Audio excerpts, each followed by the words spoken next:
Hey guys, Evacso here. Today I've got new Ultimate Difficulty Realistic sliders, and these are made after the couple updates that have happened in November. So as usual, I got two slider sets, one for the longer halves and one for the shorter halves. Let's get straight into the longer halves. So I've been using them mostly on 8-minute halves, but they also work on 7-minute halves, 9-minute halves and 10-minute halves. Obviously the difficulty level is on Ultimate and into the camera settings. So I've got the broadcast camera, so a single player camera on broadcast. Scroll down here to custom the camera settings, height on 10 and zoom on 0. Heading into the CPU sliders, so there are a few changes made. So I've got the tackle aggression, I've increased that to 82, just trying to make some more free kicks happen, more fouls. Obviously there isn't too much on 82 as well, but increasing this more will make it even more difficult, and these sliders are already difficult enough. But obviously this is one thing you can put up a little bit if you're finding it still a little bit easy. So putting this up to 85, you might get some more fouls obviously, but just them just willing to win the ball back a little bit more. And obviously, yeah, it's just going to be harder to get through them. Build up speed, I had to increase this up to 52. They just pass the ball way too many times around the back, and obviously just trying to increase the more chances happening as well for the CPU team. Shot frequency, so I had this on 62 I think before, and when I increased this any more before, they were making too many silly long shots, like long shots that they were never ever going to score, but they still needed to take more long shots. So obviously I just kept it at 62, but now I found that increasing this, there isn't as many of those silly long shots happening, so I've increased this up to now to 66. Got the first touch pass frequency on 52. You don't really want to increase this anymore. I found that they do make some more first touch passes, so increasing this will just mean they'll make like 40 first touch passes during the game, which is just too much to keep up with. Crossing frequency on 85, dribble frequency on 50, and skill move frequency on 50. So try to keep these on default, because obviously there's more skills now. They're very skillful now, but they weren't skillful before, and I had this I think up to like 60 or 60 maybe in the other sliders, and now I've got them all back down to 50. And again with the dribble frequency, they seem to be able to dribble a little bit more. Now heading into game type settings, so I've lowered the sprint speed down just to from 32 down to 30 for using CPU. Acceleration of 46 for the user team and 47 for the CPU team. Shot arrow, this is one of the biggest changes with these sliders, both for long and short. Just shot arrow just going up heaps. So I think I had this down, it might have been closer to probably like 65, 66, so increase this by close to 10.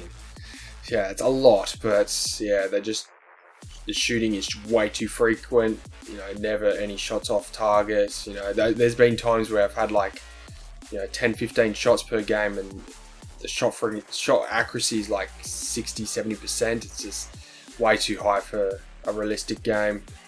So I've increased this up to 76. Shot speed, I have increased this as well. So less on target, but when they are on target, a little bit more times they go into the net. Header shot error on 18 for using CPU. The pass error, just increase this a little bit both for user and CPU. 59 for the user and 58 for the CPU team. 44 pass speed for the user team and 46 pass speed for the CPU team. You can increase the pass speed up for the user if you're still finding a little bit troubles playing with these, so you can put up to 45, and still again you can put this up to 46. Header pass error at 55 for user and CPU. Injury frequency on 65 for using CPU, and severity at 25 for using CPU. Now I got the goalkeeper ability. This is changing so many times already. Like I had this up at like 48, 49 at the start of the year, dropped it down to 42 after some, big buffs for the goalkeeper ability. But now I've got this at 46, and I think I'm hoping it just stays similar. That's where I usually have it most years, at around 46, 47.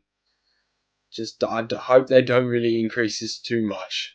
Team positioning, so I've got the marking at 68 for the user and 71 for the CPU team, so just slightly increase this for the CPU. Range frequency, I have made some big changes with this. I think I've increased this a little bit for the user team, and again a little bit for the CPU team. They just don't make too many runs in behind. There's just a few times where they should be making runs. Just trying to keep increasing this, just not too much, obviously. You don't want midfielders running past the striker. Line height at 80 for user and 78 for the CPU team. I just find the user team just drops back a little bit too much, but obviously if you can change those things as well in your tactics. Heading into the line length, I've got 39 for the user team and 37 for the CPU team. Again, if you're not conceding enough shots or enough goals, you can increase this up to 40. And also you can put this up to by 1 if you're struggling to just keeping the ball in the midfield.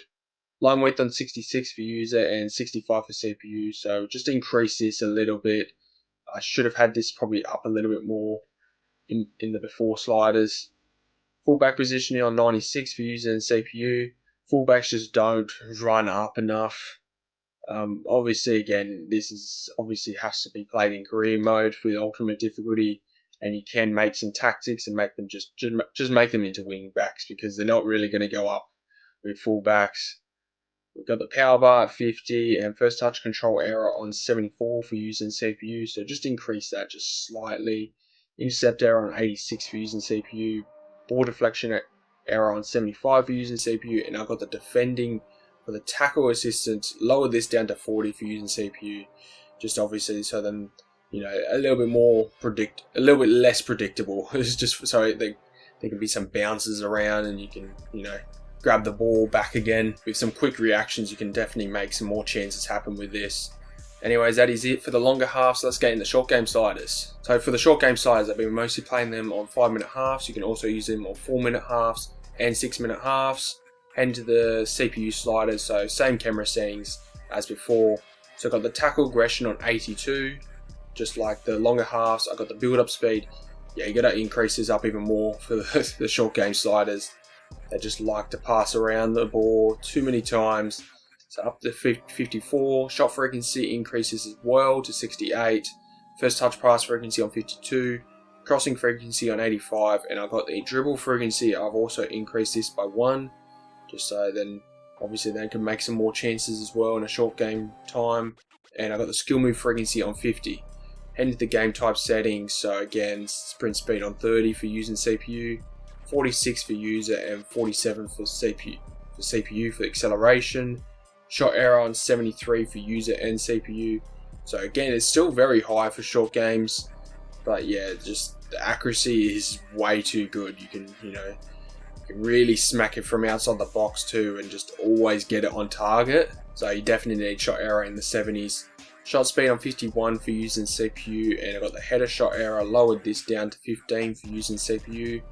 Pass error on 57 for user and 54 for the CPU team. I was trying to increase the pass error for the CPU team, but there's a lot of plays where they try to make some long balls or really just a switch ball out to the wingers and just they don't really connect unless it's down to 54, and they do that a few times in the gameplay. Pass speed on 44 for user and 46 for CPU. Header pass error on 55 for user and CPU. Injury frequency on 65 for user and CPU, and 25 for severity for user and CPU. Dockability the same on 46 for user and CPU. Marking, so there's a big difference in this. Marking on 62 for user and 68 for CPU. Just because it's a short games, you just need to lower this down to 62 or you're really not going to concede many goals. And 68 for the CPU team. You can put this up to 69 and you can put this one up to 63 if you want. Run frequency on 68 for user and 84 for CPU team. You would think it's very high, but they still don't really make a lot of runs. Line height on 80 for user and 78 for CPU. Line length on 40 for user and 38 for CPU. Line width on 71 for user and 70 for CPU. So pretty big increase for line width for the short game sliders, just so then the chances can happen a little more often. Fullback position also increased this a bit to 99 for using CPU. Ball control power bar 50, but it is your preference. You can put this up a little bit. Got the first touch control error on 72 for user and CPU. Intercept error on 82 for user and CPU. Ball deflection error on 75 for user and CPU. And I've got the tackle assistance again on 40 for user and CPU. So that's it for my ultimate difficulty sliders. I haven't really ever updated these sliders this quickly before. You know, it's November, like mid-November, and I've already updated like world class, maybe legendary, and now ultimate difficulty. Like, it's a bit crazy. Just so many gameplay updates, so many times where they're increasing stuff they really shouldn't be, or lowering stuff that they shouldn't be. I hope they get some more things more right, and maybe don't increase like 5 different things, or just make some little minor gameplay adjustments. Anyways, thank you for watching. Please like and subscribe, and I'll catch you guys later.